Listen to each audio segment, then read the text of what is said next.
Hi, നമുക്കിന്ന് grow ബാഗിൽ നട്ട ഒരു ഇഞ്ചിയുടെ വിളവെടുപ്പ് നോക്കിയാലോ. ഞാൻ ഒരു 5 ഗ്രോ ബാഗിൽ ഇഞ്ചി നട്ടിട്ടുണ്ട്. എല്ലാം നല്ല ഉഷാറായിട്ട് തന്നെയാണ് വളർന്നു വന്നത്. ഇത് നമുക്കിന്ന് പറിച്ച് നോക്കാം. ഏകദേശം പാകമായെന്ന് തോന്നുന്നു. കുറച്ച് കട്ടിയുണ്ട്. അതുകൊണ്ട് ഞാൻ കുറച്ച് വെള്ളമെല്ലാം ഒഴിച്ച് മണ്ണ് ഇഞ്ചി പൊരിച്ച് ഗ്രോ ബാഗിൽ ഇഞ്ചി നടുമ്പോൾ ഞാൻ കുറേ കരിയിലയാണ് ഇട്ടത്. പിന്നെ കുറച്ച് മണ്ണും കുറച്ച് ചാണകപ്പൊടിയും നല്ലോണം ഇട്ടിട്ട് വെച്ചിന്. പിന്നെ അതിൻ്റെ ഇടയ്ക്ക് ഇഞ്ചി വളർന്ന് വന്നപ്പോൾ ഞാൻ കുറേ കടലപ്പിണ്ണാക്ക് അതിലിട്ട് കൊടുത്തിന്. വേറെ വളമൊന്നും ഞാൻ ഇട്ട് കൊടുത്തിട്ടില്ല. എന്നാലും മോശമില്ലാത്തൊരു ഇഞ്ചി തന്നെ എനിക്ക് കിട്ടീന്. ഇത് കാണുന്നത് ഞാൻ നട്ട ഇഞ്ചിയാണ്. കണ്ട, അത് നട്ട ഇഞ്ചിയാണ്. അതിലിപ്പോൾ ഒന്നുമില്ല, പൊള്ളു പോലെയുണ്ട്.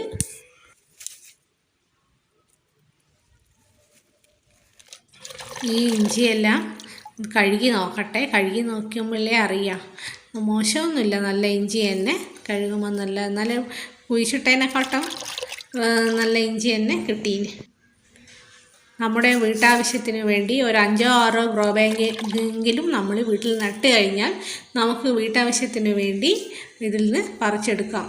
ഇതിന് നല്ലോണം ഉണ്ടല്ലോ, നല്ലോണം കായ്ച്ചിട്ട് കാണുന്നുണ്ട്. അടുത്ത പ്രാവശ്യം എന്തായാലും ഒരു 10-20 ഗ്രോ ബാഗെങ്കിലും നടണമെന്ന് ഞാൻ വിചാരിക്കുന്നു. നിങ്ങൾക്ക് ഈ വീഡിയോ ഇഷ്ടപ്പെടുകയാണെങ്കിൽ സബ്സ്ക്രൈബ് ചെയ്യാനും ലൈക്ക് ചെയ്യാനും ഷെയർ ചെയ്യാനും മറക്കല്ലേ. Okay, by.